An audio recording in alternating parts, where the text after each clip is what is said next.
සුබ උදෑසනක් හැම කෙනෙකුට මම විශ්වාස කරනවා ඔබ ඇවිලිලා ඉන්නේ කියලා. ළඟින් කෙනෙක් අහලා බලන්න ඔබ ඇවිලිලාද ඉන්නේ කියලා. දෙක මිනිස්සෙක් දැක්කලු තමන්ගේ නිවස පැත්තට ලව් ගින්නක් නෙමෙයි. ලව් ගින්නක් ඇවිලෙනවා. මේ ළඟදී ලොස් ඇන්ජලිස් වල එහෙම ගින්නක් හටගත්තා නේ. ඇමරිකාව පරාජය වුණා කියලා කියනවා ගින්න නිමන්න. විශාල හානියක් වුණා. ඉතින් මේ මිනිහා දැක්කලු එයාගේ නිවසට හතර වටේම ලැව් ගින්නක් එනවා. මොන ගින්නක්ද? ලැව් ගින්නක්. රයිට්. ඔබේ නිවසට ලැව් ගින්නක් එනවා දැක්කොත් අපිට එච්චර අත්දැකීම් නෑ ලංකාවේ වගේ එකට. ඔබේ නිවසට ලැව් ගින්නක් එනවා දැක්කොත් ඔබ මොකද කරන්නේ?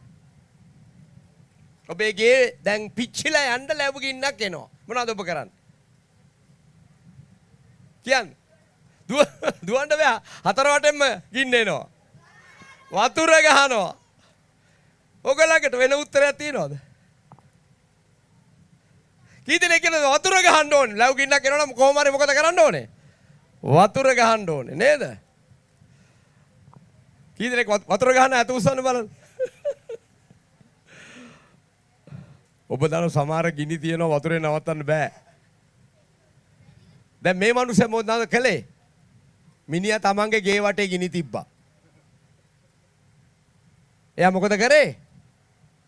මේ ගින්න නිවන්න වතුර එතන නෑ. එයා මොකද කරේ? තමන්ගේ ගේ වටේ ගිනි තිබ්බා. ඇයි ඒ? ගින්න ගේ ළඟට ඇවිල්ලා වෙන පිච්චෙන්න දෙයක් නෑනේ. නතර වුණා.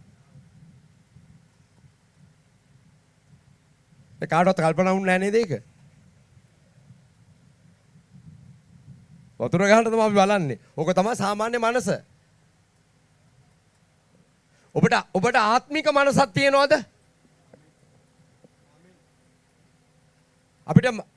අපිට තියෙනනේ මානසික මනස, ස්වභාවික මනස, ආත්මික මනස. ක්‍රිස්තුස් වහන්සේ තුල තිබුණු සිතම නුඹලා තුලත් පවතිවා. ඔන්න උතන තමයි ගැටලුව. අපිට තියෙන්නේ මොන මනසද? නැචරල් මයින්ඩ් එක. කලින් අපි ජීවත් වෙනකොට තිබුණේ නැචරල් මයින්ඩ්. මොනවාද අපේ ස්වභාවික මනස? සාමාන්‍යයෙන් අපි කරන්නේ ගින්නක් එනකොට වතුර හොයන එක. නේද? වතුර හොයන එක. ලැව් ගිනි සමහර ලව් ගිනිත් තියෙනවා එහෙම නිවන්න බැරි ඒවා. ලැව් ගිනි වතුර වලින් නිවන්න බෑ. මොකද අපේ හතර වටේ විශාල නේද? අපිට එච්චර අත්දැකීම් නෑ ගැන. ස්වභාවික මනස අපිට තියෙනවා. මේ ඔබ දන්නවද මේ අලියෙක්ව පොඩි කාලේ චූටි පැටියා කාලේ දන්වලකින් බැඳලා තියෙනවා. යකඩ දන්වලකින් බැඳලා තියෙනවා. ලොකු වෙනකොට උගේ මනසට අපි ඇතුළත් කරනවා කවදාකවත් ඔබට මේ දන්වල කඩන්න බෑයි කියලා. හැබැයි ඔබ දන්නවද අලියෙකුට තියෙන ශක්තිය? ඔය සූ එකේ දන්වල වලට ඌ දන්නවනම් ඌට තියෙන ශක්තිය ඌ එකපාරක් ඇද්දොත් ඔය මුළු හට් එකම බිම වැටෙනවා. මම ඒක ඇයි දන්නවද කියන්නේ? මට දවසක් මතකයි පාස්ස මේ හින්න විශාල කොටයක් පටවන්න 30 දෙනෙක් විතර දැඟලුවා. විශාල කොටයක් 30 දෙනාටම බැරි වුණා. අපේ ගෙවල් වැලිවේරියනේ තියෙන අර නැදුගමේ ඇත මේ දලදා පෙරහැරේ ගිය ඇත අපේ ගෙවල් කිට්ටු ඉන්නේ. දැන් නෑ තවත් අලියෙක් ඉන්නවා ඉතින්. ඉතින් මම රාලහාමිගේ අලියා ගෙනාවා මේක පටවන්න බැරිම තැන. ඉතින් මම බැලුවා දැන් මේ 30කට විතර පටවන්න බැරි වෙච්ච කොටේ අලියා කොහොමද පටවන්නේ කියලා. ඉතින් ලොරිය ළඟ කොටේ ළඟට ගෙනාවා. අපිට උස්ස ගන්න බැරුණා. අපි පැය 4ක් විතර try කරලා අපිට කොටේ උස්ස ගන්න බැරුව ගියා. සෙනඟ 20ක් විතර එකතු වෙලා. දැන් අලියට දුන්නා කොහු කඹයක්. කොහු කඹයක් දුන්නා දන්වැලක් ගැට ගහලා ඒකට කොහු කඹයක් ගැට ගහලා මම බලන් හිටියා දැන් මේ අලියා කොහොමද මේක කරන්නේ කියලා. ඉතින් අර ඇත්ගොව්වා ඒ භාෂාවෙන් කිව්වහම කඹේ කටට ගත්තා. දත් වලට අරගෙන උස්සලා ධනිස්සෙන් ඇන්න කොටේ ලොරිය ඇතුලේ ගියන්නකෝ. මම එදා තමයි අලියෙකුට මෙච්චර හයියක් තියෙනවා කියලා දැනගත්තේ. ඉතින් දෙවිඳුගේ ආත්මයයි අපිව ගෙනියන්නේ. දෙවියන් වහන්සේගේ ආත්මය සුභෞත්තරයි. ආමෙන්. දෙවියන් වහන්සේගේ ආත්මය සුභෞත්තරයි. ඔබ දන්නවද කිතුණුවෙක් වෙනවා කියන්නේ මොකද්ද කියලා? කිතුණුවෙක් වෙනවා කියන්නේ මොකද්ද? දේවත්වයක් ඔබට ආරෝපණය වෙනවා. දිව්‍ය ස්වභාවයක් මනුෂ්‍ය ශරීරයක් ඇතුළට එනවා. එහෙනම් ඔබ ස්වභාවික වෙන්න බෑ. හැබැයි අපිට තියෙනවා ස්වභාවික මනසක්. අර අලියගේ වගේ දේවල් අපි එදා ඉඳන් දැකලා අර ඒකනේ ඊශ්‍රායෙල් සෙනග අවුරුදු 430ක් ඉඳලා මේ නිව් වේ එක උන් දැක්කේ නැහැ. මොන කොහෙද බයි යන්නේ මේ වලාකුලක් තියෙනවා ගිනි ටැඹක් තියෙනවා කොහෙද යන්නේ? ලක්ෂ 25ක් මේ PA systems තිබුණ නැහනේ මෝසෙස්ට කතා කරන්න. සමහර අය මෝසෙස්ව දැකලත් නැතුව ඇති. කවුද බං ඔය මෝසෙස් කියන ගොයියා? ඔන්න ඉන්නවලු බං ආගර ඉස්සරහා. ඉතින් කෙන්දිරි ගාන එක සුළු දෙයක්. මන් දන්නේ මෙතන කොහොමද ඕගොල්ලෝ හිටියේ කියලා. මාරට පස්සේ මෙතනම දිගටම හිටියා නම් හොඳයි කියලා හිතෙනවා. right? ඉතින් ස්වභාවික මනස ඊළඟට මොකද්ද? අර ස්වභාවික මනස කියන්නේ අපි ලෝකේ ඉන්නකොට ගැලවීම ලබන්න කලින් වැඩ කරපු විදිහක් තියෙනවානේ. ඒකට ඊළඟට කියනවා මානසික මනස. මොකද්ද මානසික මනස කියන්නේ? ගැලවීම ලබලත් ලෝකේ විදිහට වැඩ කරා. මේක හොඳට අහගන්න. මම මානසික නෑ. මම 100% නිවැරදි නැති වෙලාවල් තියෙනවා. පාපය වෙන්න පුළුවන්. හැබැයි මම ස්ථීර ඔබට කියනවා මම මානසික නෑ. කිතුණුවන්ගේ තියෙන ලොකුම ප්‍රශ්නේ මොකද්ද? නන්දාවති රට ගියා. පාස්ටර් මාත් යනවා. මානසිකයි. උන්ට පාපයක් කියලා පේන්නේ නෑනේ ඒක. දැන් මුල් ආදම් සහ ඒවට ගහෙන් කණ්ඩ කිව්වා මේක ලොකුවට පාපයක් විදිහට පෙවුන්නේ නෑ. කෑවහම මොකද වෙන්නේ? දෙවියන් වහන්සේට සමාන වෙනවනේ. ඉතින් හොඳයිනේ. හැබැයි ඒක මානසිකයි. ඉතින් පළවෙනි කොරින්ත 3 කියනවා නුඹලා මානසිකයි මනුෂ්‍ය ප්‍රකාරයෙන් හැසිරෙනවා කියලා. මොන ප්‍රකාරයෙන්ද? මනුෂ්‍යයෝ වගේ හැසිරෙන. ආසාපයාගේ ගීතිකාව කියන ගීතාවලිය 73 මනුෂ්‍යයෝ වගේ මැරිලා යනවා කියලා. ළඟින් එකනට කියන්නේ මනුස්සයෙක් වගේ මැරිලා යන්න එපා කියලා. එහෙනම් අමනුස්සයෙක් වගේ මැරෙන්නද කියන්නේ? හරිද? ඒ කියන්නේ ඔබ මනුස්සයෙක් වගේ ස්වභාවික මනුස්සයෙක් නෙමෙයි දැන්. තේරුම් ගන්න. ජේසුස් වහන්සේ පුද්ගලික ගැලවුම්කරුවා හැටියට පිළිගත්තාම දිව්‍ය ස්වභාවයක්. ඒක මම නෙමෙයි කියන්නේ. 2 පේතෘස් පොතේ කියනවා we are partakers of the divine nature. අපි දිව්‍ය ස්වභාවයට පංගුකාරයෝ. හලෙලූයා. Bible hallelujah. හොඳ අත්පොල්සන් නාදයක් දාන්න ඕනේ. ආමෙන්. බයිබලයේ කියන අපි දෙවියන් වහන්සේ ගෙන් ඉපදුනා. යොහන් පළවෙනි පරිච්ඡේදයේ කියනවා. දැන් මම 1961 සැප්තැම්බර් මාස 20 වෙනිදා ගලඋඩ රාල්ලාගේ විල්ෆර්ඩ් පෙරේරාට දාව ඉපදුනා. මාර්තා මරියා සිල්වාට දාව. ඒ මගේ අම්මයි තාත්තයි. හරිද? ගලඋඩ රාල්ලාගේ විල්ෆර්ඩ් පෙරේරාට දාව, මාර්තා මරියා සිල්වාට දාව, ඇලෙක්සි පෙරේරා ඉපදුනා. ඒ මොකද්ද? මාංශයෙන් රුධිරයෙන්. ඊළඟට 1989 ඒත් සැප්තැම්බර් මාසේ මම දෙවියන් වහන්සේගෙන් ඉපදුනා. දැන් මට කියන්න එකද පළවෙනි එකද බලවත් දෙවෙනි එකද? හයියෙන් කියන්න ඕනේ. ඉතින් ළඟින් කෙනාට කියන්නේ එකට වැඩිය දෙක හොඳයි. අපි ඔක්කොම එක වෙන්නද හදන්නේ. ඇයි පළවෙනි උපත විල්බර්ට් අයියාගෙන්. දෙවෙනි උපත ස්වර්ගයෙන්. හලෙලූයා. ඕ රාකසන්තලබය රියන්දලබස්. දැන් ළඟින් කෙනාට කියන්නේ එකෙන් යන්න එපා නංගි දෙකෙන් යන්න කියලා කියන. නංගි කියන්න එපා මල්ලි කෙනෙක් ඉන්නවනේ. නෑ මම කියන්නේ මානසිකයි කියන්නේ ඔය දෙකෙන් යන අය. දෙකෙන් නෙවෙයි සෝරි එකෙන් යන්නේ. ගැලවීම ලබලත් ස්වභාවික මනසෙන් වැඩ කරන්නේ. අපි ඇයට කියනවා අම්මෝ මේ මනුස්සයා මානසික කඳක්. ඇයි ඒ? දෙවියන් මානසිකයි කියන්නේ මොනවද දන්නවද? තමන්ගේ වැඩේට දෙවියන්ව පාවිච්චි කරන එක. අපි එහෙමනේ දේවාලයට ගියේ අපේ වැඩේ කරගන්නනේ. නැති අපි කතරගම ගියේ කතරගම දෙවියන්ගේ අනුගාමිකයෙක් වෙන්න නෙමෙයිනේ. අනේ මේ පොඩි හිරවිල්ලක් තියෙනවා ස්වාමිනී මේ මිනිස්සයාට ගෑනු දෙන්නෙක් ඉන්නවා. පොඩි ෂේප් එකක් දාලා දෙන්න. ඒකටනේ අපි ගියේ. දැන් අපි තාම ඒ සිස්ටම් එක තමයි මේකේ දාන්නේ. තුන්වෙනි එක මොකද්ද? ආත්මික මනස. Amen. Be a spiritual minded person. අන්න ඔවුන්ට අපි කියනවා දෙවිඳුගේ ආත්මයයි මාව රැගෙන යන්නේ. ගීතිකාව කියන්න ලේසි. දැන් මම මෙහෙම දෙයක් කියන්නම්. දෙවියන් වහන්සේගේ ආත්මයෙන් මෙහෙවුණු ලබන්නේ නැති මොනම දෙයක්වත්. හොඳට අහගන්න. දෙවියන් වහන්සේගේ ආත්මයෙන් මෙහෙවුණු ලබන්නේ නැති මොනම දෙයක්වත් සදාකාලික වටිනාකමක් නැහැ. යාඥාව වේවා, নমස්කාර යාඥාව ආගමිකයි. සමහර අයගේ යාඥාව හරි ආගමිකයි. ඔය යාඥා කරන විදිහට ලෝකෙ මිනිස්සුත් යාඥා කරනවා. එකම දේ අපි එකට වචනයක් දාන්නේ නැහැ ඔරසං කියලා නැත්නම් ඔරසං කියනවා වගේ තමයි. කවුරු හරි ලියුප් එකක් කියන එක. ඔයගොල්ලෝ මීගමුවේ ජනතාවනේ දන්නවනේ. ගොඩක් අය කතෝලික පසුබිමෙන් එන්න ඇති නේද? right?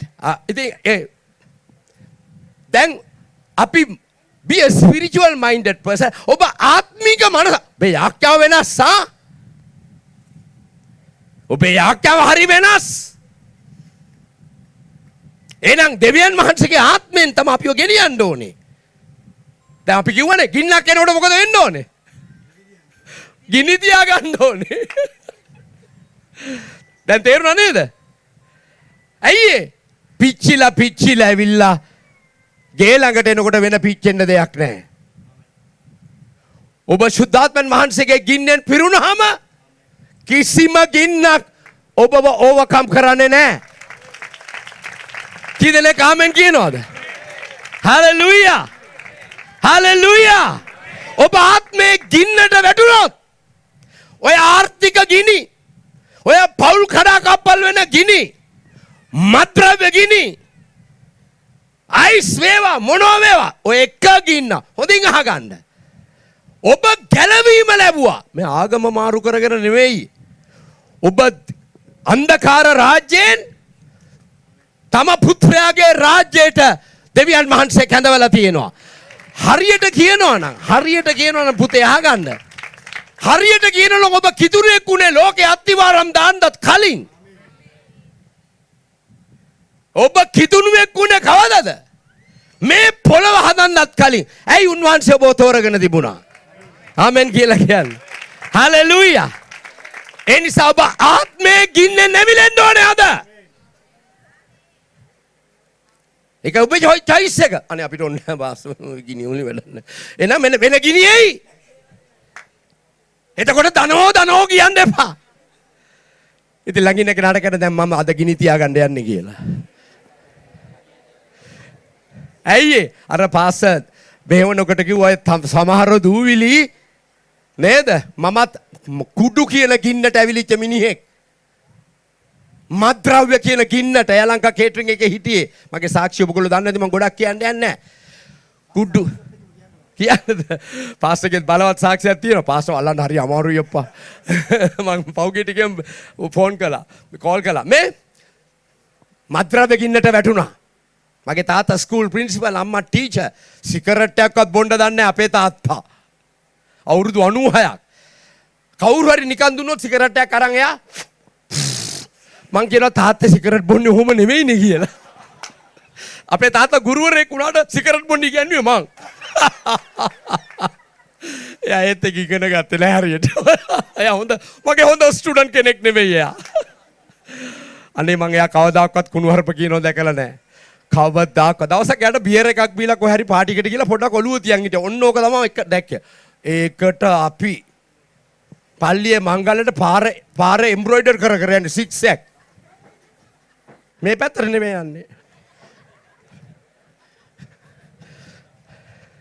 මායි අයියයි දෙන්නම අපි පාරක් අයිනේ ඉන්නේ. බීපුවාම මායි අයියයි දෙන්නම වාහන නවත්තනවා. ගව්. නාපා බාලා. දෙන්නම වාහන නවත්තනවා. ඉතින් අපි ගමේ නිසා මුකුත් කියන්නේ නැහැ. ඊට පස්සේ මායි අයියයි දෙන්නම කුඩු වලට යනවා. කෙටියෙන් කියන්නේ කතාව. ඊට පස්සේ යාලංකා ආයතනයේ මා වස් කළා. කට්ලරි වගේ හොරකම් කරලා. ඉතින් මට මගේ වයිෆ්ට බබා හම්බෙන්න කිට්ටුව. මං හිතුවේ නෑ සාක්ෂි කියන්න මට කිට්ටුව. මං හිතුවේ නෑ සාක්ෂි කියන්න මට පාස්සේ කිව්වින්ද මම කියන්නම් පොඩ්ඩක්. රයිට්? ඉතින් මාව සිකියුරිටි පොයින්ට් එකේදී ස්ටේන්ලස් ස්ටීල් හැඳි හයක් සපත්තුවෙන් එළියට ආවා. සිකියුරිටි බැලුවා සපත්තු වලින් හැඳි එන්නේ මොකද කියලා. ඉතින් මාව අල්ලගත්තා. එතකොට වයිෆ්ට බබා හම්බෙන්න දවස් ගානයි. රස්සාවෙන් එළියේ. දැන් මම කුඩු බොනවා තදේටම. ඉතින් මම වැඩට යනවා කියලා ගිහිල්ලා කසිප්පු බිස්නස් එකක් කළා. යාළුවෙක් එක්ක. ඊට පස්සේ මිනි මැරුමක් වුණා. මගේ අතින් නෙමෙයි මගේ යාළුවා අතින්. තව කෙනෙකුට එයා වෙඩි තිබ්බා.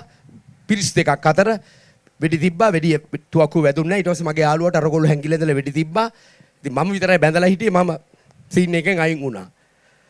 ඉතින් ඊට පස්සේ මම ඒ බිස්නස් එකත් නතර කරලා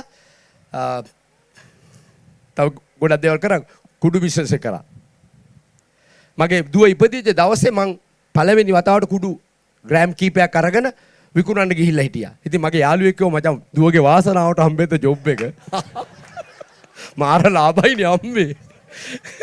මට අද වගේ මතකයි මිනිහා කියනවා මචං මේක නම් පළවෙනි දවසේ ගිහිල්ලා එක ට්‍රිප් එකේ රුපියල් 2000ක් ලාභයි. මම කතා කරන්නේ 88 කතාවක් රුපියල් 13යි පෙට්‍රල් ලීටරේ ඒ කාලේ.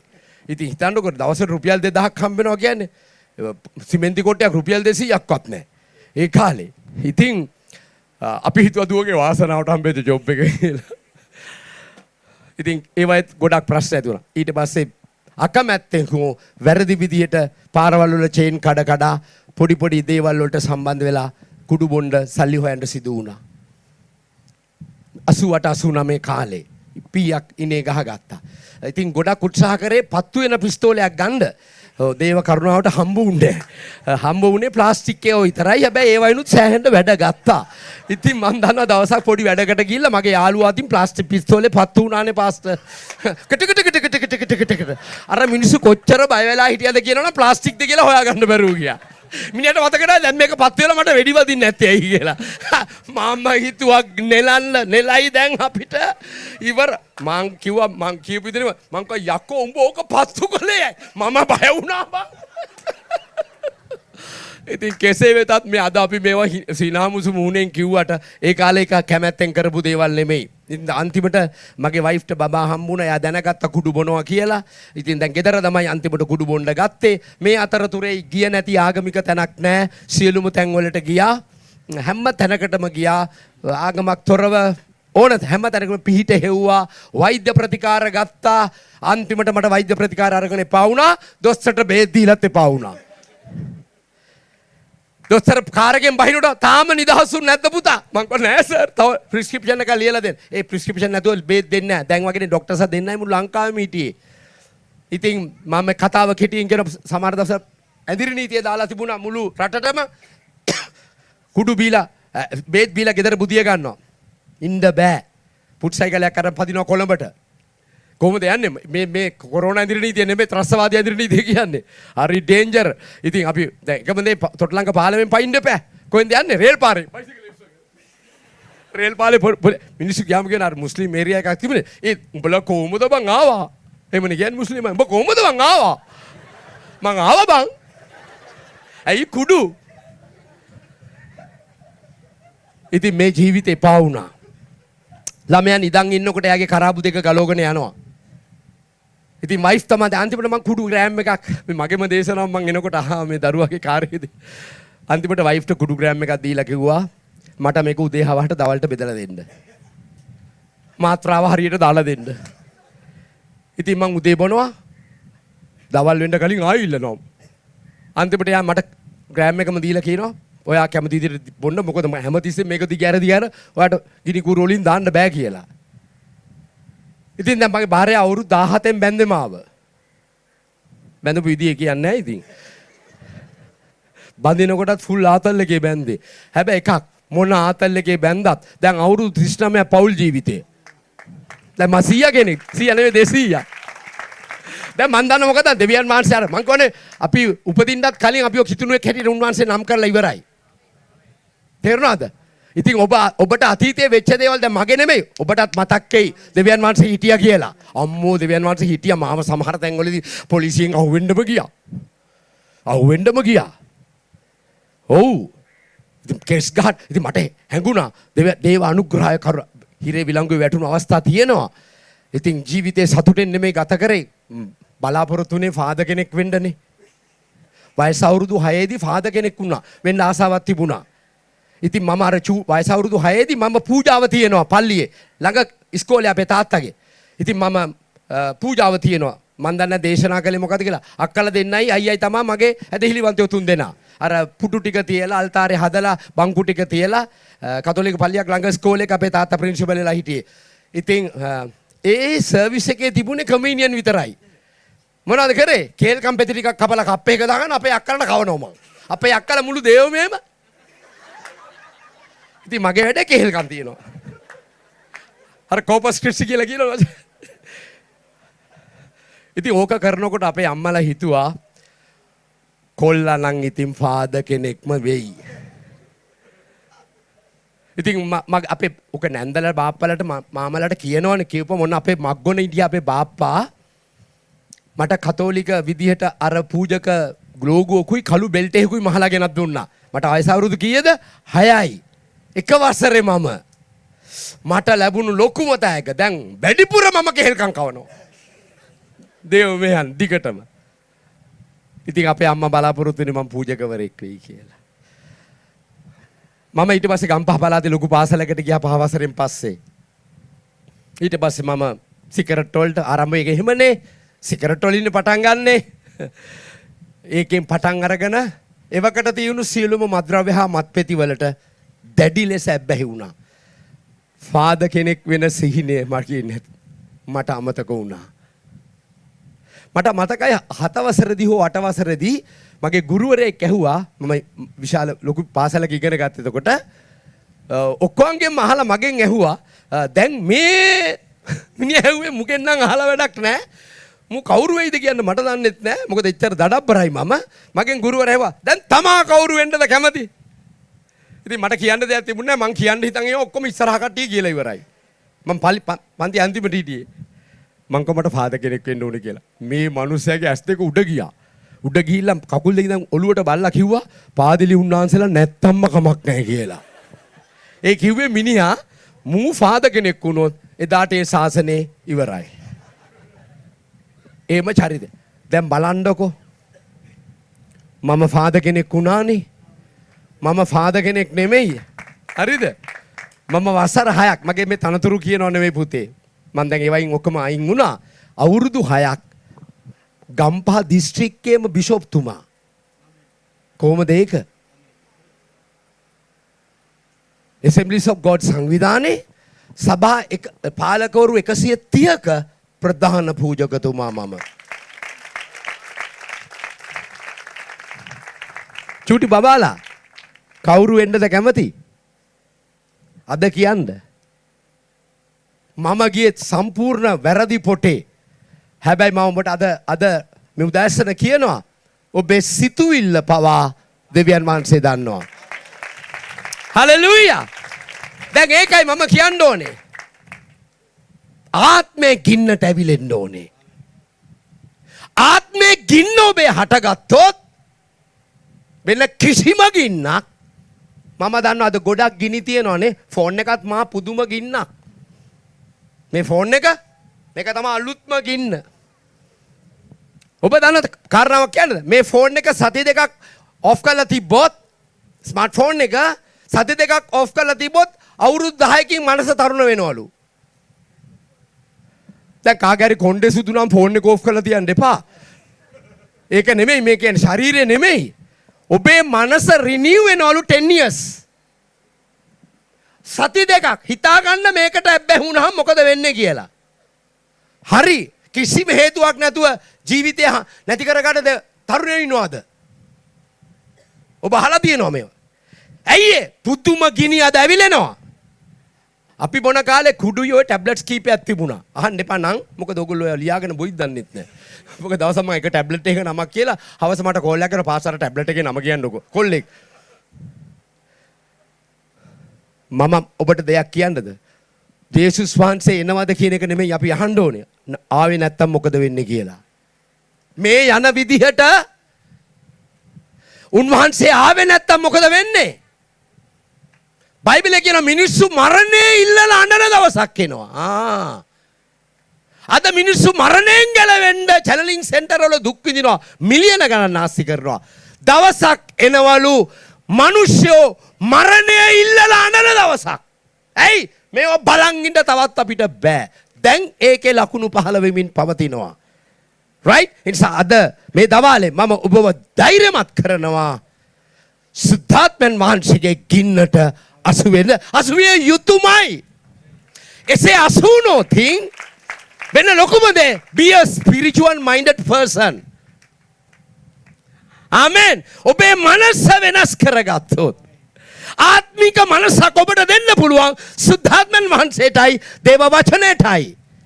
ඒ දේව වචනයෙන් ඔබව ප්‍රෝග්‍රෑම් කරගන්න ඕනේ. මේ වචනයෙන් ඔබේ රීෂෙඩියුල් කරගන්න ප්‍රමුඛතා ආමෙන් ප්‍රතිපත්ති ක්‍රම රිනිව් මේකෙන් රිනිව් කරගන්න ඇඩ්ජස්ට් කරගන්න. ඒකේ ආශිර්වාදය ඔබට. ආත්මික මනසක ආශිර්වාදය ඔබට. මේ අහන්නකො පුතේ සෞඛ්‍ය නීති කඩකොලොත් ඔබ ලෙඩ වෙනවා. කී දෙනෙක් ආමෙන් කියනවා? රයිට්? භෞතික නියමයන් කඩකොලොත් ඔබ ඒකේ අනතුරු. දැන් උදාහරණයක් හැටියට ඔබ කියනවා මම ගුරුත්වාකර්ෂණය කියන එක දන්නේ නැහැ. මං ගණන් ගන්නෙත් නැහැ.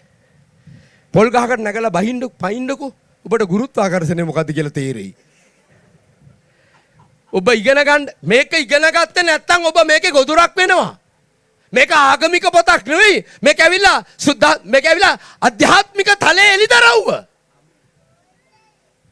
තලයන් තුනක් තියෙනවනේ. එකක් මොකද්ද? ශාරීරික.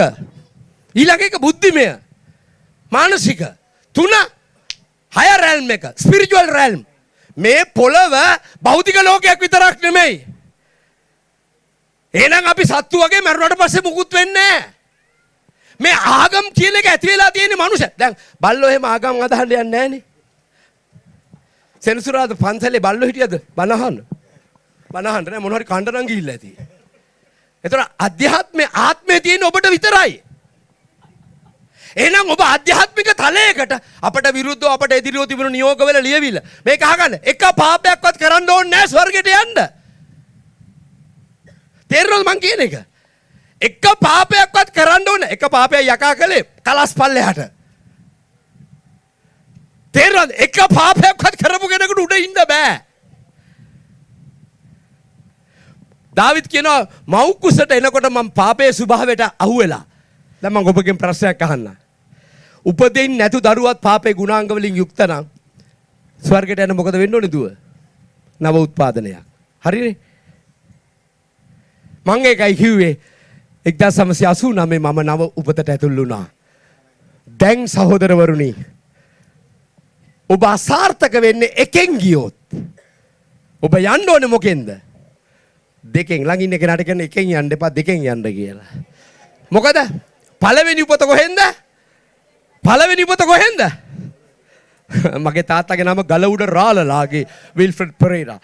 ඉතින් මම වාසගම නිව්වහම කොල්ලෝ අර රා යන්නේ ඇලපිල්ල අරගෙන උඩට දානවා.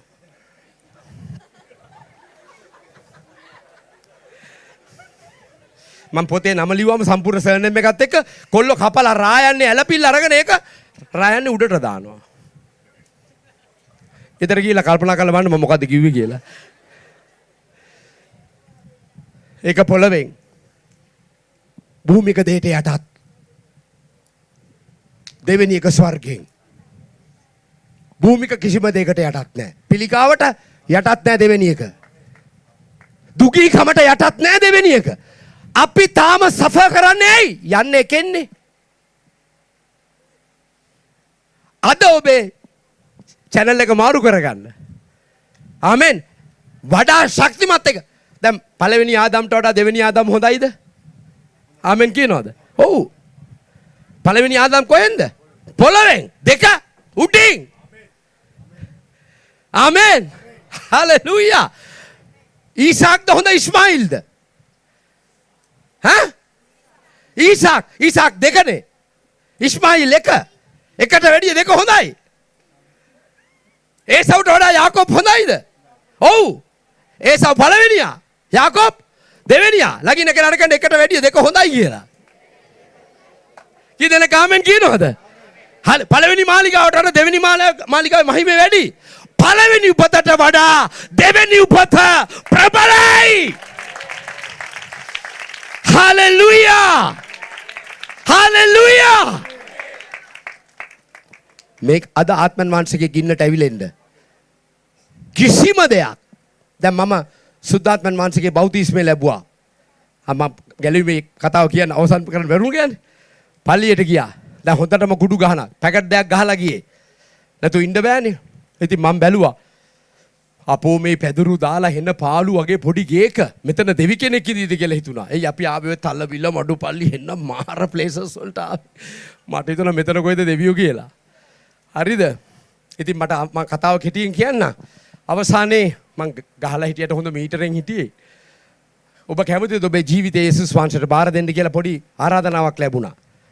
ඉතින් මාව කවුරු හරි පොඩ්ඩක් ඉස්සරහට තල්ලු කළා. පළවෙනි දවසේ මම ඉස්සරහට ගියා. ඉතින් මගෙන් ඒ දේවගතිවරයා ඇහුවා ඔබ කැමතිද යේසුස් වහන්සේට ඔබේ ජීවිතේ බාර දෙන්න? මං කල්පනා කළා දැන් මේක බාර ගන්න වෙන කෙනෙක් ඇත්තෙත් නැහැ. අයි කුඩු ගහලා චොර වෙලා ඉන්නේ දැන්. පොලිසියෙන් විතරයි මාව බාරගන්නේ. පොලිසියෙන් ඕනේ ලාක බාර ගන්නවා. බාර ගන්නවා කියන්නේ යන්න ඕනෙත් නැහැ ඇවිල්ලා බාර අරගෙන යනවා. ඉතින් මං හිතුවා මටත් දැන් මේක තියාගෙන නැති වෙලා ඉන්නේ. ඔන්න ඒ දීලා දානවා කියලා. හැබැයි මං යාඥාව අවංකව කළා. බැඩේ කියන්නේ පුතා අවුරුදු 28යි. මේ කාන්තුළු වැක්කෙරෙනවා. කාන්තුළු වැක්කෙරෙනවා. පිරිමි අඬන්නේ නැහැ නේ. ගෑනු නම් ඕන කෙනෙකුට හුස් ගන්නකොට අඬනවනේ. ඉතින් අනිත් එක මේ කාන්තාව ඉස්සරහා මට ඇඬෙනකොට හෙන ලැජ්ජයි. වයිෆ් ඊට වඩා අඬනවා. ඉතින් අපේ ජීවිතේ යේසුස් වහන්සේට බාර දුන්නා. ගෙදර ගිහිල්ලත් ඒ විදිහටම කුඩු ගැහුවා. ඒ සතියේ ඒ විදිහටම ගැහුවා. හැබැයි මොකක්ද ඇතුලේ? कुछ होता है. something happening. දැන් දැනෙනවා මම දන්නේ ඔබට කොහොමද කියලා. මට දැනෙනවා ඇතුලේ පොඩි ඔපරේෂන් එකක් වෙලා කියලා. ඊළඟ ඉරිදත් කුඩු ගහලා පල්ලියේ. ඒ සතියේත් ඒ දිගටම ගැහුවා. හැබැයි ඇතුලේ වැඩ කරන බඩු. මට තේරුන්නේ නැහැ මොකද්ද කියලා. යමක් වෙනවා කියලා තේරුණා. තුන්වෙනි හෝ හතරවෙනි ඉරිදා කුඩු නැහැ. හැබැයි ඒත් පල්ලියේ. හැදුනානේ සික් එක. ඉන්න බෑ. ඉතින් මම වයිෆ්ට කිව්වා ගෙදරට ගිහලා පොඩ්ඩක් දොරවල් වහලාද කියලා බලලා එන්න. පොඩි ළඟ ගෙදරදී වයිෆ් කිව්වා දොරවල් වහලා නැහැ. අනිත් එක අපේ ගෙදර හොරකම් කරන්න දෙයක් තිබුණේ නැහැ. මං ඔක්කොම හොරකම් කරලා තිබුණේ. අවුරුදු ගානක් කුඩු ගහපම ඔබ හිතනද වටින දෙයක් අපේ ගෙදර තියෙනවා කියලා? උළුහව් ජනෙල් ඇරෙන්න. කවුද මේ ළඟදී පාස මම උළුවස්ස සුද්ධ කරනකොට අර යකඩ කූරු පිත්තල තිබිලා තියෙන්නේ. මට කවුද කිව්වා උඹ දැක්කනම් මේක පිත්තල කියලා අනිවාර්යෙන් කපන් යනවා. හරියටම හරි. පිත්තල කූරු තියෙන්නේ. ජනෙල් කූරු වලට ඒවා පේන්ට් කරලා පාස පෙවුන්නේ නැහැ. පෙවුනනම් කූරු කපනවා. ඉතින් කෙලින්ම තොටලඟ මාකට් එකට ගිහිල්ලා කුඩු බිව්වා. පල්ලියෙන් කෙලින්ම බයිබලේ තරම් තොටලඟ මාකට් එකේ උඩ තට්ටුවේ කුඩු බිව්වා. බිවුන ගමන් යාඥාවක් කළා. මේ දර්ශනේ මට අද වගේ මතකයි. ඔක්කොම ඊයන් කැලි බීඩි කොටයි තියෙන්නේ මාකට් එකේ. එක ස්විච් එකක් ප්ලග් එකක් නැහැ. ඔක්කොම කුඩු කාර්යෝ ගලවලා. මම බයිබලේ උඩ ඉඳගෙන යාඥාවක් කළා. මොකද්ද? දැන් දෙවියන් පැනලා ඇවිල්ලා. ස්වාමිනී මට ඉන්න බැරි හින්දා මම මෙතනට ආවේ. මම මේකට කැමති නෑ. ඔබ දන්නවද? ඒ මම කුඩු බීපු අන්තිම දවස. හලෙලූයා! ආමෙන්! අවුරුදු 37කට මම බියර් එකක්වත් බීලා නෑ.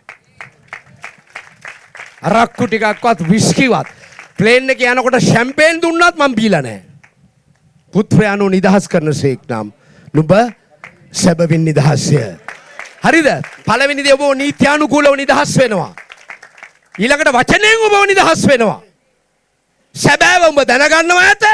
ඒ සැබෑව ඔබ නිදහස් කරනවා ඇත. අල්ලගන්න මේවා. ඊළඟට කියනවා ආත්මයන් වහන්සේ ඇති තැන නිදහස්කම. රයිට්. සති 5ක් යනකොට මම බැලුවා මොකද්ද මේ රික්කා බබා. ඒ මොකද්ද ඒ? බබා. කුකුලන්ට අඬ ගහනවා වගේ. මම කිව්වා මොකද්ද මේ? ඒ අන්‍ය භාෂාව. මමත් භාෂා දෙකක් ප්‍රගුණ කරලා හිටියේ කුණුහරුපයි සිංහලයි. හැබැයි මේක මම දන්නේ නැහැ. ඉතින් මම එදා උදේ යාඥා කරා ස්වාමිනී මට මේක තේරෙන්නේ නැහැ මේ බබ්බක් ඔක්කොම හොඳයි මේ පල්ලියේ බබ්බක් එක මට අල්ලන්නේ නැහැ. මම උදේ යාඥා කළා ස්වාමිනී මේක ඇත්තනම් වචනේ තියෙනවනේ අන්‍ය භාෂාව ගැන රයිට් මට අද ලැබෙන්න ඕනේ. ඒකට වතුර බෞතිස්ම ලැබලත් නැහැ. ඊට පස්සේ මොකද උනේ? එදා උදෑසන දේව මෙහිදී මම සුද්ධාත්මන් වහන්සේගේ ගින්නට අසු වුණා. හලෙලූයා! ආගන්න පුතේ. ඒ ගින්නෙන් පස්සේ ඔබ දන්නවා පෙන්තකොස්ත දවසෙන් පස්සේ ගෝලයන්ට මොකද උනේ කියලා. බලන්නකො නිකන් ලෙඩ වෙලා මැරිච්ච කෙනෙක් ඉන්නවද කියලා. ඔවුන්ට කිසි හිඟයක් තිබුණාද කියලා බලන්නකො. ඔවුන් අතර ભેද තිබුණාද කියලා බලන්නකො. පෙන්තකොස් දවසින් පස්සේ. ඇයි මිනිස්සු ඉඩකඩම් විකුණලා කකුල් දෙක ගාවගෙන දැම්මා. සල්ලි. ඉල්ලලා නෙමෙයි. අවාසනාවකට අද පොරොන්දු දේශයේ හිරකාරයෝ ඉන්නවා. මිසරේ හිරකාරයෝ ඉන්න පුළුවන්. යම් දේවල් වහල්ලු ඉන්න පුළුවන්. ආර්ථික වහල්ලු. මං ආර්ථික වහලෙක් වෙලා හිටියා. මද්ද්‍රව්‍ය නිසා මද්ද්‍රව්‍ය වහලෙක්. හැබැයි පුත්‍රයා නිදහස් කරපුවාම ඊළඟ සෙකන්ඩ් ස්ටෙප් එකට යන්න ඕනේ මොකද? වචනේ ඔබ දැනගන්නවා ඇත. ඔන්න ඔතන සමහර අය બ્લોක් වෙනවා. වචනේට යන්නේ. වචනේ සුභෞත්තරයි. වචනේ යේසුස් වහන්සේයි. වචනේ ගන්නවා කියන්නේ ජේසුගෙන් පිරෙන එක. එතකොට කොහොමද ගිනි ඇවිල්ලා එන්නේ? අර මහා කුණාටුවත් උන්වහන්සේ ඉන්න බෝට්ටුව ළඟ නතර වුණා. දීවරයෝ බය වෙන්නේ නැහැ කුණාටු වලට. අපිට නිකම් බෝට්ටුව හිටියත් වමන යනවා. නිකම් බෝට්ටුව කියන්නේ ගොඩ නෙමෙයි වතුරේ.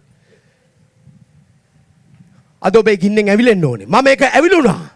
ඒ ඇවිලුණාම මොකද සිදු වුනේ? ආත්මික මනසක් ආරෝපණය වෙනවා. දැන් අද ගොඩක් මේ කියන්නේ අන්‍ය භාෂාව සුභෞත්තර තලයට පාලමක්. හැබැයි සමහරු පාලමේ විතරයි ඉන්නේ. රක්කලා බර, රින්කන්තලා බර, යන්තලා බල. ඔච්චරයි. ඒකට යන්නේ. අන්‍ය භාෂාව විතරයි තියෙන්නේ. මම එතකොට මගේ දේශනාවක මට එකෙන් පොඩි ඇමරිකාවේ කතුරුවරෙක් මම ක්‍රියාපොත බයිබල් ස්කූල් එකේ උගන්වනකොට එයා හොඳ පොයින්ට් එකක්. ඔබ සුද්ධාත්මයන් වහන්සේගේ භාෂාව කතා කරනවා නම් මතක තියාගන්න. ඔබ පළමුවෙනි අපොස්තුලවරයන්ගේ සමානත්වයට එනවා. ඔබ අන්‍ය භාෂාව කතා කරනවා නම් ඔබ පළමු අපොස්තුලවරුන්ගේ සමානත්වයට එනවා. කිසි වෙනසක් නැතුව. දැන් බලන්නකො scent Thomas, scent Peters, scent Matthew මුළු ලෝකෙම දේවස්ථානයි මොනවාද මේ පාසලුයි තියෙනවනේ. මොකද රහස? නූගත් අපණ්ඩිත මිනිස්සුන්ට දේවාත්මය වැටුණා. දේවාත්මය වැටෙනවා කියන්නේ දෙවියන් වහන්සේගෙන් පිරෙනවා. දෙවියන් වහන්සේගෙන් පිරෙනකොට ඔය දුප්පත්කමට එන්න පුළුවන්ද ළඟට? දේවාත්මයෙන් පිරෙනකොට මද්ද්‍රව්‍ය වලට ලං වෙන්න පුළුවන්ද? මම කුඩු 30-40 වතාවක් නවත්තලා තියෙනවා. නවත්තපු හැම පාරම බිව්වා. මේ පාර නැවත උත්පාදනය ඇති වුණාම ඒ ඇවිලිච්ච ගින්නටයි කවදාක්වත් මද්ද්‍රව්‍ය වලට ඇතුළත් වෙන්න බැරුව ගියා. අහගන්න මං කියන එක පුතේ. සමහර දවස්වල දුව පල්ලි ගිහිල්ලා ඇවිල්ලා කණ්ඩවත් නැහැ. මුල් දවස්වල කණ්ඩවත් නැහැ. රුපියලක්වත් දෙන්න කෙනෙක් නැහැ. ගිනි පෙට්ටිය ගන්න සල්ලි නැහැ. 750යි ගිනි පෙට්ටිය. අම්බ කාලා වතුර බීලා බුදිය ගත්තා. දුවට මොන හරි චුට්ටක් කවලා. ගේ කඩා වැටෙන්න එන්නේ. ඇයි අවුරුදු ගාණක් කලවොෂ් කරලා නැහැ. වහිනකොට ගේ එළියට වැඩි ඇතුලේ දෙමෙනවා. කුඩ ඉහළගෙන බුදිය ගන්න ඕනේ. මං හිතනවා වැලි වේරිය ගමේම හිටිය මීයෝ හිටිය අපේ ගෙදර. දවසක් මීයේ කුඩ වහලා යනකොට මගේ කටට වැටුණා. එච්චර උස වහලා. මම ජීවිතේ දැක්කපු ලොකුම ගැරඩිය හිටිය අපේ කුස්සියේ. එනකොන්ටෙක් වගේ ගැරඩියෙක්. මාව වෙවුලුවා. ගැරඩියට බය වෙන්නේ නැහැනේ. මාව වෙවුලමු ගැරඩියෙක්ද? ඒ තරම් මීයෝ. ඒ වගේ කරා වැටුණු තැනක හිටියේ. පාරේ වැටලා තියෙන බීඩි කොටත් අහුලගෙන බොන තැනටපත් වුණා. බස් වලට හිඟා කෑවා.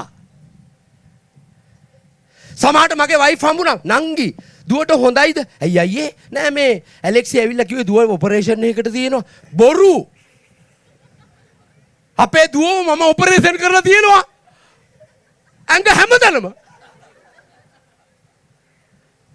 හැබැයි මතක තියාගන්න. ඔබ යේසුස් වහන්සේ පිළිගත් දවසේ ඔබ දේවාත්මෙන් ඉපදුනා. දේවාත්මෙන් ඉපදුනා.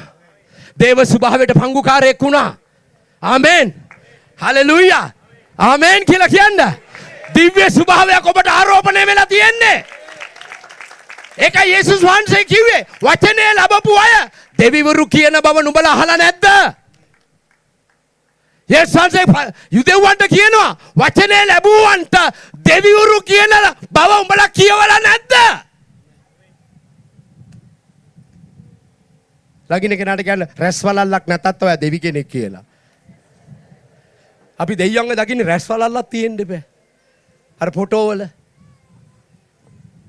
දැන් නීත්‍යානුකූල ඔබට ලැබුණු නිදහස ප්‍රායෝගිකව එළියට එන්නේ ආත්මන් වහන්සේගේ බෞතිස්මයෙන්. ඉතින් බයිබල් පදයක් පොඩ්ඩක් බලමු. දෙවෙනි කොරින්ති පොතේ 3 වෙනි පරිච්ඡේදයේ 2 වෙනි කොරින්ති 3ට පෙරලන්න හරි වැදගත් පරිච්ඡේදයක්. වැදගත් ගැඹුරු සත්‍යතාවයක් පාවුලු කියනවා. 7 වෙනි පදේ ඉඳන් පොඩ්ඩක් 2 වෙනි කොරින්ති 3:7 පුතේ බලමුද? පස්සේ 11 මාටරේ වතුත් ඇද්ද? Okay, right. ඉතින් ඊශ්‍රායල් පුත්‍රයන්ට මෝසෙස්ගේ මුහුණේ තිබුණු නැති වී යනව තේජස්වි සහුගේ මුහුණ දෙස ඇස්සෙලා බලන්න බැරි ලෙස ගල්වල ලියා කොටද මරණයාගේ සේවයේ තේජසින් පොඩක් අහගන්න මං කියන එක. පරණ යුසුමේ මහිමය බලන්නත් බෑයිලු. මෝසෙස්ගේ මුහුණ දිහා බලන්න බැරි තරම් මහිමයක් තිබුණලු. මොකේද? සීනායි කන්ද ලැබිච්ච එකකින්. දැන් පොඩක් අහගන්න. පරණ යුසුමෙත් මහිමවත් මිනිස්සු හිටියා. මට එක්කෙනෙක් කියන්න. දානියෙල්. සිංහ ගුහාවේ. අපි ඔය සිංහ ගුහාවට දැම්මම සිංහයෝ කන්න ඕනේ නැහැ. ගුහාව වටේ දුවලා ගල්වල හැප්පිලම් මැරෙනවා. අපි එහෙමනේ සමාහට ප්‍රශ්නයක් ආවම මොකක් උන්වහන්සේ කියන්නේ නිශ්චල වෙන්න. ඉස්සර කියන්නේ නිශ්චල වෙන්න මම දෙවියන් වහන්සේ ඔපෙන් බෑ නිශ්චල වෙන්නේ නැහනේ. අර 5000කට කනකොට ඉස්සර උන්වහන්සේ ඉස්සලා වාඩි වෙයල්ලා. දැන් මෙතන කණ්ඩ දිනනකොට ඒගොල්ලෝ වෙන වෙන කන්නේ නේ. නැත්තම් ඉතින් ඊළඟ යුද්ධේ මෙතනනේ. කිතුණුකම අමතක වෙනවා. බත් බෙදා ගන්න ගියාම. උන්වහන්සේ කිව්ව මොකද? ඉස්සලා 50 ගාන ඉඳෝ බල ඉඳ ගන්න ඉල්ල ඉස්සලා. ඔය කලබල වෙන්න එපා. පොඩක් ඉඳ ගන්න.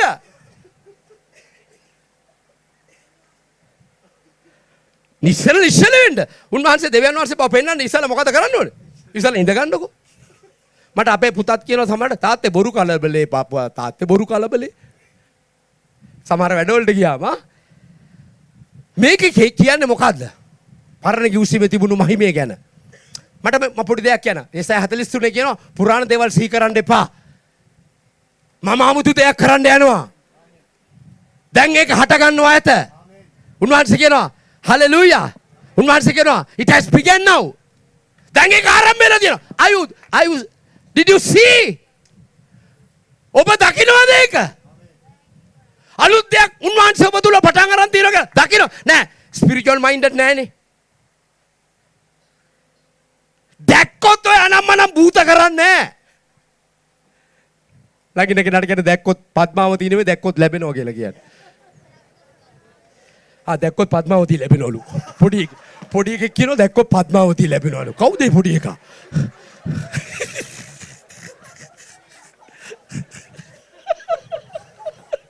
මම ජීවිතේට ආපු හොඳම කතාව ඒක.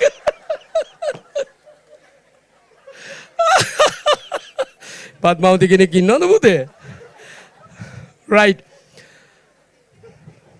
පරණ යුසුමේ ශද්‍රෙක් මේෂෙක් අබේද්නගෝ ගිනි උදුනට දානකොට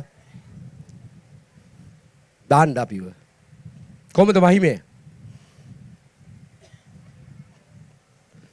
හලෙලූයා. සැම්සන් හකුවැටයකින් 1000කට ගහනකොට මොකෙකින්ද? හකුවැටයකින්. කොහොමද? ඔන්න මිනිස්සු ජොෂුවා ඉරණ වැත්තුවා. පාස්ටර් කෙනෙක්ද? නෑ. He was a soldier. Amen. Moses and Derek. රතු මුහුද දෙපැත්තට කරා. මට කියන්න රතු මුහුදේ කොච්චර දුර කොහොම පයින් ආවද? නිකන් මේ ඇලකින් පයින් වගේ. කොච්චර දුර පයින් ආවද රතු මුහුදේ? කියන්න මට කියන්න පුතේ. කිලෝමීටර්? පද්මාවතීද කිව්වේ? කිලෝමීටර් 17ක්. කිලෝමීටර් 17ක් පයින් යන්න කොච්චර දුර වෙලා යනවද? පුතේ කිලෝමීටර් 17ක් පයින් යන්න කොච්චර වෙලා යනවද? අඩුමානේ පැය 3ක්වත් පැය 4ක්වත් සාමාන්‍ය මනුෂ්‍යයෙකුගේ වේගය පැය කිලෝමීටර් 4යි. කිලෝමීටර් 17ක් යන්න පැය 4ක් යනවා. ලක්ෂ 25ක් කිලෝමීටර් 17ක් යන්න. තවසක්වත් උන්වහන්සේ වතුර අල්ලගෙන හිටියා. මොන බිමක් පිටද? මඩේ එරීරද? අපේ හොඳ වෙලාවට වියලි බිම ආවේ නැත්තම් උතන මාළු අල්ලනවා ඒකට වෙල්ල පැත්තක තියලා. මේ අපිට සේමනේ කෑමක් දැක්කම එලවන්නේ පාරාවෝද මොක්කුද කියලා මතක නැහැ ඒවත් මඩ කණයි යතක ගා ඉන්නේ. අන්තිමට මුහුද ඔලුවට එනකම් දන්නේ නැහැ. ඒ හින්දා තමයි වියලි බිම ඇති කළේ. නැත්තම් ඕකේ ආන්දේ තෙලුවේ හොයන්න යනවා අපි. ඔයගොල්ලෝ මීගම වෙන කොහමත්. ඉතින් අඩුම තරමේ පැය 15ක්වත් මුහුද අල්ලන් හිටියා. උන්වහන්සේ කියනවා ඔయిత වඩා දෙයක් මං කරන්න යනවා. අත්පොල් සන්නාදයක් දෙන්න උන්වහන්සේට. හලෙලූයා. ඊට වඩා බලවත් දෙයක්. උන්වහන්සේ කියන දැන් ඒක ආරම්භ වෙලා තියෙනවා. ආමේ. කොතනින්ද ආරම්භ වුනේ? දෙවෙනි එකෙන්. දෙවෙනි එක සිදු වෙලා නැහැ. මොකක්ද දෙවෙනි එක කියන්නේ? ඌ පාස්සේ මම දැන් දෙවෙනි මිනිහනේ අරන් ඉන්නේ. ඒක නෙමෙයි. පළවෙනි එක හොඳ නැහැ පාස්. මටත් තේරෙනවා එක හොඳ නැහැ දෙක හොඳයි. ඒක නෙමෙයි මේ කියන්නේ. එක හොඳ නැහැ මේ කියන්නේ එක ඉන්න බෑ පාස්. එක හොඳ නැහැ මම දෙක ගන්නවා. ඒකට නෙමෙයි යන්නේ. දෙවෙනි උපතත් එක්ක යන්න පුතේ. පාවුලු කියන්න උත්සාහ කරන්නේ මේකයි. ඒකෙත් මේ වගේ මහිමයක් තිබුණා නම් ඒකේ හිටිය අයත් මේ වගේ සුපර්නැචරල් වැඩ කළා නම් පාවුලු කියනවා නැති වී යන්නා වූ එක එහෙමනම් දැන් තියෙන එක කොහොමද කියලා. ආමෙන්. ළඟින් කෙනාට කියන අච්චරට මෙච්චර නම් මෙච්චරට කොච්චරද කියලා. කියන්නේ. ආත්මේ සේවය ඊට වඩා කොපමණ තේජසකින් යුක්තව නොතිබේද? ආත්මේ සේවය ඔබ ලබනවද? ආත්මේ සේවය ලබනවද? හලෙලූයා. වරදටපත් කිරීමේ සේවය තේජස නම් ධර්මිෂ්ඨ කිරීමේ තේජසේ ඊට වඩා කොපමණ වැඩිද? දැන් පළවෙනි එක ආවේ කොහෙන්ද? පළවෙනි always came from servant of God. The new way came from son of God. කොහොමද powerful? පුත්‍රයාගෙන් ආපු එක. යේසුස් වහන්සේගෙන් ආපු ජීවිතය. අයියෝ ඔහම ගහන්න එපා අපුඩි හයියෙන් ගහන්න. මොකද ඒක යේසුස් වහන්සේට ගහන්න. හalleluya. එනම් පාවුලු කියනවා අපි ඔක්කොම ආත්මයේ සේවයට ඇතුළු වෙමු. ඔහු කියන්නේ මොකක්ද දන්නවද? ඒකේ තේජසක් තිබුණා. මේකේ තේජසත් එක්ක බලනකොට ඒකේ තේජසක් තියනවද කියලා තෝය හිතන්න බෑ. පැහැදිලිද? ඒකේ තේජසක් තිබුණා. මේ මහිමයත් එක්ක බලනකොට දෙයියනේ ඒක සංසන්දනය කරන්නවත් බෑ. එහෙනම් ඔබ මොනතරම් බලවන්ත කාලයකටද අද ඇවිල්ලා ඉන්නේ? හalleluya. ආමෙන් කියලා කියන්න. ආමෙන්. ආමෙන්. දැන් කියනවා පාවුලුතුමා ආත්මයේ සේවයට ඇතුළත් වෙන්න. ඒ කියන්නේ ගින්න අවුලව ගන්න. ගින්න අවුලවලා තියාගන්න. රෝම 12 කියනවා ආත්මෙන් ජ්වලිත වෙයල්ලා. පවුල් කඳවුරේදී විතරද? නැහැ. right? දැන් මෙතන අලංකාර ආශිර්වාද තුනක් කියනවා. පළවෙනි එක සුද්ධාත්මයන් වහන්සේගේ ගින්න ඇවුලුනා වචනේ රේම එක එනවා. මොකද රේම කියන්නේ? ආලෝකමත් වෙනවා. ඔබ දන්නවද මම මේ ගොඩක් විස්තර කරන්න යන්නේ වචනේ ඔබට පත් වුණොත් කිසිම ආකාරයකින් යකාට රින්ගන්න බෑ එතනින් එහාට. ඔබ දන්නවනේ යේසුස් වහන්සේ කිව්වා කියා තිබේ පරීක්ෂාවේදී මොකද අන්තිමට කිව්වේ? මුලින් ලියා තිබේ අන්තිමට කිව්වා කියා තිබේ. ඒක කියපු ගමන් යකා ගියා. එහෙනම් වචනේ ආලෝකමත් වුණා මෙතනින් එහාට ඔබට යකාට ඉන්න බෑ. මුද්‍රිත වචනේ ආලෝකමත් වූ. ඒකයි මේ දේශන අහන්න ඕනේ. දේශනාවට එනකොට සූදානම් වෙලා ඉන්න. එහෙම නේද? එහෙම සූදානම් වෙන්නේ නැහැ නේ. සෙනසුරාදාට හොඳම හින්දි පික්චර් තියෙන්නේ. එහෙනම් ඉරිදා උදේට එන්නේ. ඉරිදා උදේට යාක්කා කරන්න නැතුව එන්නේ. දැන් අපි ඒ කාලේ බොණ්ඩ යනකොට හරක්කු බොනකට හවස 7ට පාටිය තියෙනවා 4ට විතර හොන්දට කනවා. කාලා 6ට විතර හොඳට නානවා. ඇයි ඒ? බොන්න. එන ගැම්මනේදී වැඩිපුර මොනවා කිව්වහම? ගොන් අදහස් නේ. අපි සූදානම් වෙලා යන්නේ. මගුල් ගෙදර යනකොට ගොඩක් අය දැන් සූදානම් වෙනවනේ. අයිබ්‍රෝස් ගාලා. හරි නේද මං කියනවා? ලිප්ස්ටික් ගාලා, මූණේ මේවා තවරලා. දැන් හොඳ බිස්නස් එකක්. හොඳ බිස්නස් එකක්. ඇයි සූදානම්ෙන් යන්නේ? පල්ලි තියෙන තරම් හකු ගැලවෙන ඈනුන් ටික අරන්නේ දේව මෙහිදී. මං දැක්ක දවසක් දේව මෙහි අරනවා මං කිව්වා මාව ඇතුළට ඇයි කියලා හිතුවා. ඇදපු ඇදිල්ලට. ඇලදිවත් පෙවුණා මඩ හරහා. එච්චරට කට ඇරියා. දැන් හොඳ වෙලාවට කවුරුත් මෙතන ඈනුන් ඇරියේ නැහැ. දැන් ඈනුමක් යන්න එනවනම් අරින්න නැත්නම් හක්කපණි. නවත්ත ගත්තොත්. පළවෙනි දේ වචනේ රේමයක. ඔබ එන්න ඕනේ ස්වාමීනි අද මට පාස්ස තුලින් කතා කරන්න ඕනේ. ඔබ හොයන ප්‍රශ්නෙට උත්තරේ රේමයකේ තියෙනවා. නෑ ඔලුවට උඩින් යන්නේ වචනේ. ඇයි ඒ? ප්‍රිපෙයාර් නෑ. අන්ප්‍රිපෙයාර්ඩ්. දෙවෙනි ආශිර්වාදය. ඔන්න අහගන්න. මේ කියනවා ආත්මයන් වහන්සේ ඇති දැන නිදහස්කම ඇත්තේය. වචනේ වැස්මාරිනවා ආත්මයේ සේවය තුල. දෙවෙනි එක කිව නොහැකි නිදහසකට ඔබ ඇතුළත් වෙන්න යනවා. හලෙලූයා. ආමෙන්. ඔබ දන්නවා පේතෘස්ව හෙට මරන්න ඉන්නකොට එයා අද නිදි. හෙට එල්ලලා මරනවා අද නිින්ද ගිහිලා. එහෙම නිින්ද යනවද? එහෙම නිින්ද යනවද? හෙට ඔබ මරන්න ඉන්නකොට අද රෑ නිින්ද යන්නේ නැහැ. ආත්මෙන් පිරුණොත් හරිද මේක මතකද? if you don't mind it doesn't matter කියලා කතාවක් තියෙනවනේ. if you don't mind ඔබ ගණන් ගන්න නැත්නම් උඹට ප්‍රශ්නකුත් නැහැ. ආත්මෙන් පිරිච්ච මිනිස්සු ප්‍රශ්න ගණන් ගන්න නැහැ. පොඩි කතාවක් කියන්නද? සමහර කතා ඔයගොල්ලෝ අහලත් ඇති. එක මිනිස්සු දෙන්නෙක් රාජ උදහසට අහු වුණාලු. රාජ උදහසට අහු වෙලා කිව්වලු 5000කට බුදුවන්න දේවයන් වහන්සේ ගැත්තාට අනුකම්පා කොට එක වරයක් දුන්න මැනව. තොපි දෙන්නගේ හිසකසා දානවා මං. අනේ අනුකම්පා කර අපි දෙදෙනාට වරයක්. රයිට්. අද රෑ මගේ රාජකීය අශ්වය උඹලා ඉන්න හිරගෙදරට දානවා. උගේ මයිල් ගාන ගණන් කරලා කියපල්ලා. රාජකීය අශ්වයාගේ මයිල් කීයද කියලා උදේ කිව්වොත් උඹලා නිදහස් කරනවා. එක්කෙනෙක් මයිල් ගණන් කරගත්තා. 1 2 3 4 මයිල් ගණන් කරේ හැකිද? අනිත් කෙනා බුදි. ඔබ ගණන් කරන්නේ නැද්ද? මම ගණන් කරන්නේ නැහැ බා. මම බුදිය ගන්න. හෙට නම් බෙල්ල යයි උඹේ. මගේ ඕන එකක් ගියා උඹ ගණන් කරා මම බුදිය ගන්නවා. උදේ නැගිට්ටා. රජතුමා ඉන්න කිව්වා ගණන් කරපු කෙනා කිව්වා ගණන් කළා.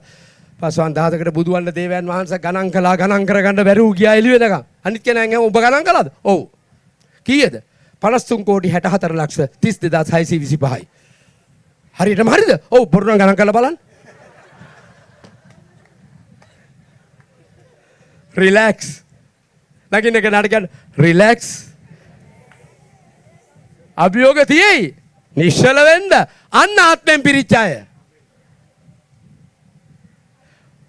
If you don't mind, it doesn't matter. Amen. Amen කියලා කියනවාද? දාවිත් කිව්වේ මොකද්ද?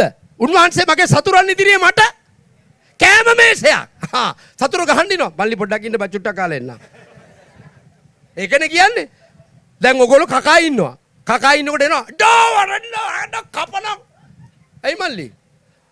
ආ චුට්ටක් ඉන්න මල්ලි බත් චුට්ටක් තියනවා කාලා එන්න. ඔබ හිතනවද ඉඳී කියලා? අපිට එහෙම නෙමෙයි කාපු බත්තර පඩවලුත් කටෙන් එනවා. කී දෙනෙක් කැමතිද රිලැක්ස් වෙන්න? බයිබල් එකේ එහෙනම් ක්ලාන්ත වෙන්න එපා. අපි මොහොතකට පවතින අපේ සැහැල්ලු දුක පේන දේ නෙමෙයි නොපෙනෙන දේ බලා සිටින අපිට තේජස් භාරයක් හදලා දෙනවා. ලගිනකනට කියන මේ දැන් තියෙන ප්‍රශ්නම ඔය බොන මිනිහම ඔය කුඩුකාරයම දවසක ඔබට ආශිර්වාදයක් වෙයි. ඒක තමයි. මම දවසක් මේ මද්ද්‍රව්‍ය ගැන කතා කරලා පිටරටකට එන්න කිව්වා.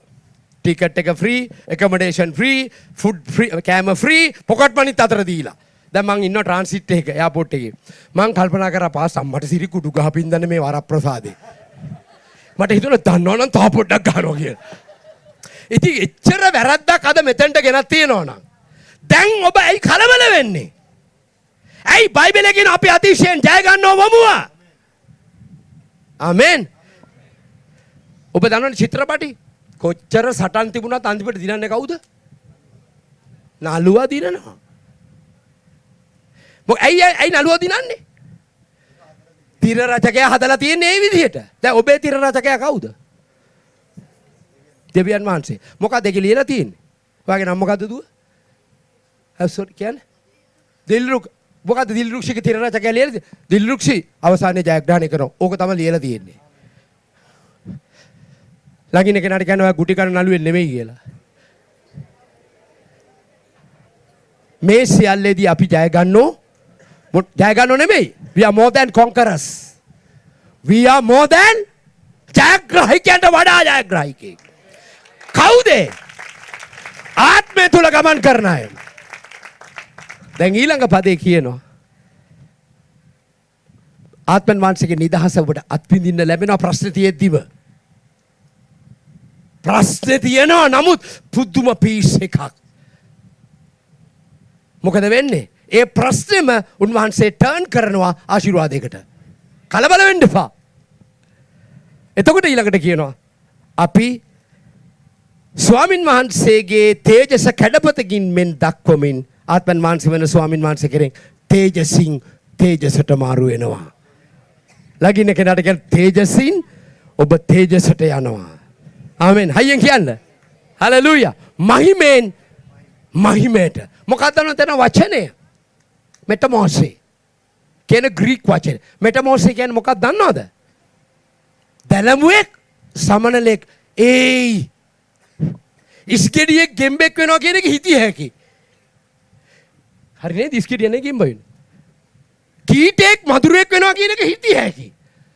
හැබැයි දැලමුවෙක් සමනලේ වෙනවා කියන එක නම් හිතන්න බෑ. පොඩි කාලේ මගේ ඉස්කෝලේ ගුරුවරයා කිව්වා මේක වෙනවා මං ජෑම් බෝතලයක දාලා පණුවෙක් නේ මොනවද දැලමුවෙක්ව බලන්න මං හිතුවා ටීචර්ට වැරදිලා මූට නම් තටු වෙන්න බෑ මොකද තටු වෙන්න ලකුණක්වත් නැහැ පොඩ්ඩක් හරි එළියට එන්න දුන්නා මං දන්නවා මට මතක නැහැ දවසකට දෙකකට පස්සේ ජෑම් බෝතලේ ඇතුලේ ලස්සන සමනලේ කවුද මේ දැලමුවා ඔබයි මායි පිළිකුල් සහගත තැනක හිටියේ. දැන් මොකද වෙන්නේ?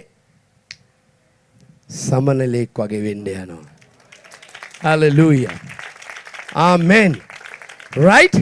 එහෙනම් අපි ආත්මයේ ගින්නට ඇවිල්ලා ඉන්න. කොහොමද මේක වෙන්නේ කියලා මම ඔබට විනාඩියක් කියන්නම්. අන්‍ය භාෂාවෙන් ඔබ කතා කරනකොට ඔබේ ඇතුළාන්තයේ තියෙන ආත්මය කැළපෙනවා. රහ එළියට එනවා. නේද? ඔබ ජූස් එකක් කලතනකොට මොකද වෙන්නේ? ඒකේ රහ ඒකේ ෆ්ලේවර් එක එළියට එනවා. නැත්තම් ඔබ ඒක අඩියට බැස්සම මොකද? බිව්වොත් ඔබට වතුර රහ එන්නේ. මේ ආටිෆිෂල් ඩ්‍රින්ක් නෙමෙයි, නැචරල්. අන්‍ය භාෂාවෙන් කතා කරන තමා වර්ධනය කරනවා කියන ඒක ඇවිල්ලා ඔයිකොඩෝමියෝ කියන්නේ ස්ටිමියුලේට් කියන ඉංග්‍රීසි වචන ස්ටිමියුලේට් කියන්නේ කැළපෙනවා. ඔබ දකින්න ඔබේ සරස්ම. හලෙලූයා. අන්‍ය භාෂාවෙන් කතා කරනකොට ඔබව සුබහුත්තර තලයකට ඇතුළත් කරනවා. පළවෙනි කොටසේ 14:2. හලෙලූයා. අන්‍ය භාෂාවෙන් කතා කරන පළවෙනි කොටසේ 14:4 ඔබට ආත්මික මනසක් ආරෝපණය වෙනවා. ඇයි? මම ආත්මෙන් යාඥා කරම් නම් මගේ සිහි කල්පනාව ප්‍රයෝජනයක් නැත. සිහි කල්පනාව තමයි යකා ටැකල් කරන්නේ. මනස අන්‍ය භාෂාවෙන් යාඥා කරනකොට ඔබ වෙනම ස්ථානයක ආත්මන් වහන්සේක ස්වර්ගීය ස්ථානයක ටච් වෙනවා. මට මේ ඔක්කොම විස්තර කරන්න වෙලාවක් නැහැ. අන්‍ය භාෂාව මෙතෙක් ඔබට වැසුණු යකා වහලා තියෙන ගොඩාක් ආශිර්වාදයේ දොරටු අරිනවා. හalleluya. හalleluya. ආමෙන්. ඉතින් මම මේ මගේ පුද්ගලික ජීවිතයේ සාක්ෂිය කියලා අවසන් කරනවා. මම අන්‍ය භාෂාවෙන් පැයක් දෙකක් යාඥා කරන්න ගත්තට පස්සේ මේක අහගන්න පුතේ මම දේව සේවයට ආවා. මේක හොඳට අහගන්න හවුස් මීට් එකේ එක්සයිස් වලින් ඕල් අයිලන්ඩ් දුවන්න බෑ. 5 වසරට ඉගෙනගෙන A level පාස් කරන්න බෑ. අන්‍ය භාෂාවෙන් විනාඩි 5ක් කතා කරලා ඒ වෙලාවේ ආශිර්වාද ලැබුවට දැන් බෑ. ආමෙන්. අප්ඩේට් වෙන්න ඕනේ ඔබ. ඉතින් පැයක් එකමාරක් අන්‍ය භාෂාවෙන් මම යාඥා කරන්න පුරුදු වුණා. විශ්වාස කරන්න. කවදාකවත් දැකපු නැති දෙවියන් වහන්සේගේ සැලසුම් දකින්න ගත්තා. ආමෙන්. කවදාකවත් නැති පවිත්‍ර ජීවිතයක් ලැබුණා. කවදාකවත් නැති සබලත්වයක්. අවුරුදු 20කට සල්ලි ඉල්ලලා යාඥා කරලවත් නැහැ. අද ඉන්නේ අර පරණ කසිකබල් ගේත් නෙමෙයි. පුට් සයිකලයක්වත් දුන්නේ නැති අපි දැන් අපි පුට් සයිකල් එක යන්නෙත් නැහැ. සුද්ධාත්මන් වහන්සේගේ ගින්නට ඔබ අහු වුණොත් කායි කිසි ගින්නක් ඔබට ඇතුල් වෙන්න බෑ. ඇයි ඒ බලවන්තයා ඔබ ඇතුලේ. දැන් ඔබ අහගන්න. අන්‍ය භාෂාවෙන් කතා කරනකොට ඔබ කවදාකවත් නොදුටු රහස් වලට ඇතුළත් වෙනවා. පළවෙනි කොරින්ති 14:2. දෙවියන් වහන්සේගේ රහස්, ඒ රහස් දැනටමත් ඔබ හිර වෙලා ඉන්න තැන් වලින් ඔබ එළියට ගේනවා. ආමෙන්. දෙවිඳුගේ ආත්මයයි මා රැගෙන යන්නේ. ආමෙන්. ඒකට හොඳම vehicle එක speaking in tongues. ශාන්තෝ රෝමන් ටකලබයි ලිබ්‍රස් කතලබන්ටෝ පැයක් එකමාරක් දෙකක් අද ඉඳන් කතා කරන්න ගන්න. නොහිතූ දෙයක් සිදු වෙයි. නොමෙතෙක් නොදකපු දෙයක්. ඔබ ආගමික තත්වෙන් ඇදහිල්ලේ තලයකට ඔසවනවා. ස්වභාවික තලයෙන් අති ස්වභාවික තලයකට ඔබ ඔසවනවා. මොකද ඔබ අයිති එතනට. බයිබලයේ කියන ඔබ ස්වර්ගීය ස්ථානයක උන්වහන්සේ සම ඔයිට වඩා කොහෙද උසස් වෙන්නේ? ඔයිට වඩා කොහෙද උසස් තලක් තියෙන්නේ? උන්වහන්සේ සමග ඔබ ඉඳවලා තියෙනවා නම් මේ දවාලේ අපි ආත්මය ගින්නට ඇවිලෙමු. ඒ ගින්න ඔබට රේමයක නිදහස් කරනවා. ඒ ගින්න නොසිතූ නිදහසක්. ආත්මයන් වහන්සේ ඇති තැන නිදහස්කම ඇත්තේ. ඒ ගින්න මහිමෙන් ඊළඟ මහිමයට ඔබ ඔසවනවා. ආමෙන්. දැලමුවෙක් වගේ ආපු මාව අද සමනලෙක් බවට පත් කරලා තියෙනවා. මේ කතාව කියලා අවසන් කරන්න. බස්නාහිර පළාතේ මද්‍රව්‍ය වලට ඇබ්බැහි වෙච්ච අයගේ සම්මේලනයක් තිබුණා. ඒකේ ප්‍රධාන ආරාධිත අමුත්තා දැන් හිරේ තුමා ඉන්නේ.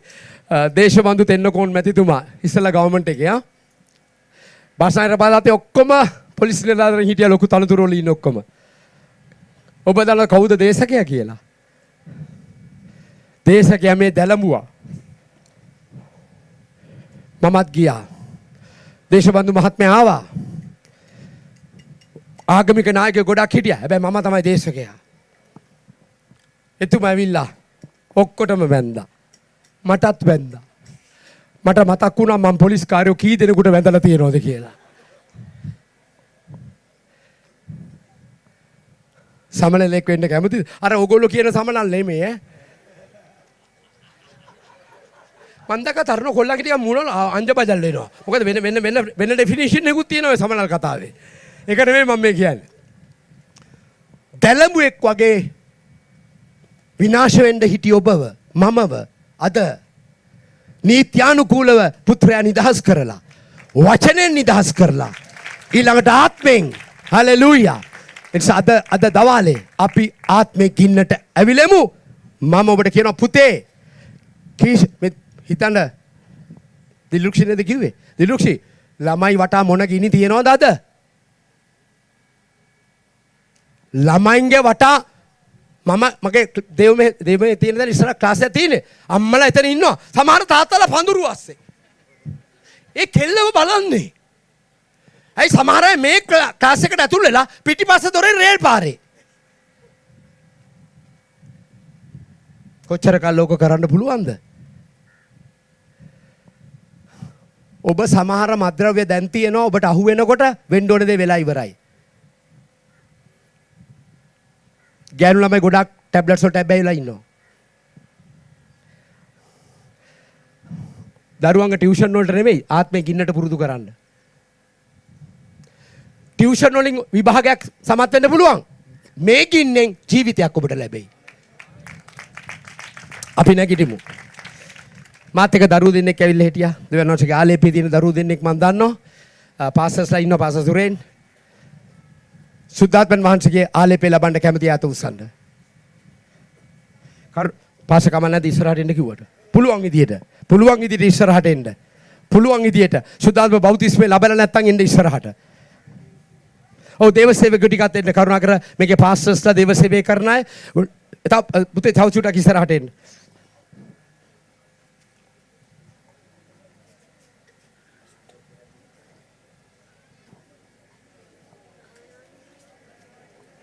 Thank you, Pastor. මං කැමති පළවෙනි ඉදිරියටම එන්න අන්‍ය භාෂාව කතා නොකරන අය. ඒ අනිත් අය පොඩ්ඩක් පස්සට එන්න.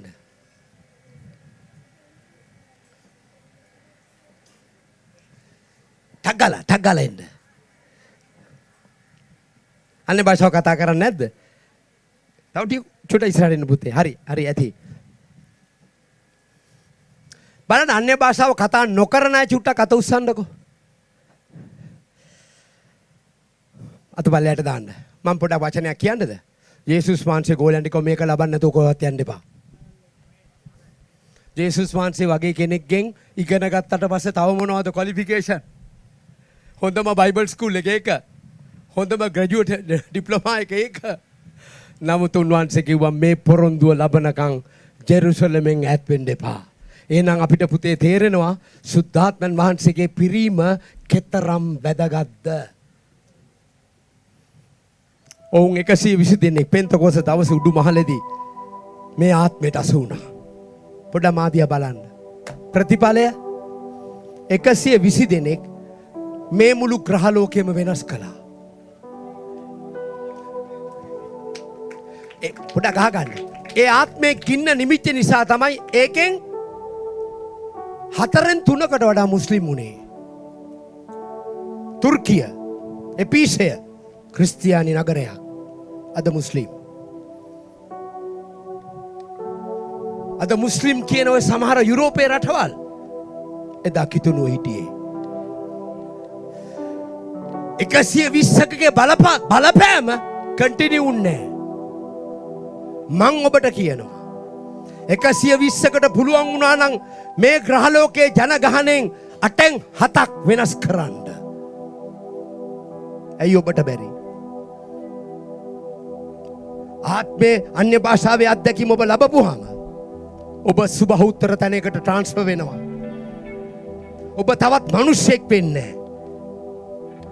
ඔබ දේවාත්මෙන් පිරිච්ච දිව්‍ය ස්වභාවයක් ආරෝපණය වෙච්ච කෙනෙක්. ඔබ රෝගියෙක් පිට අත තැබ්බනම් සුව වෙනවා.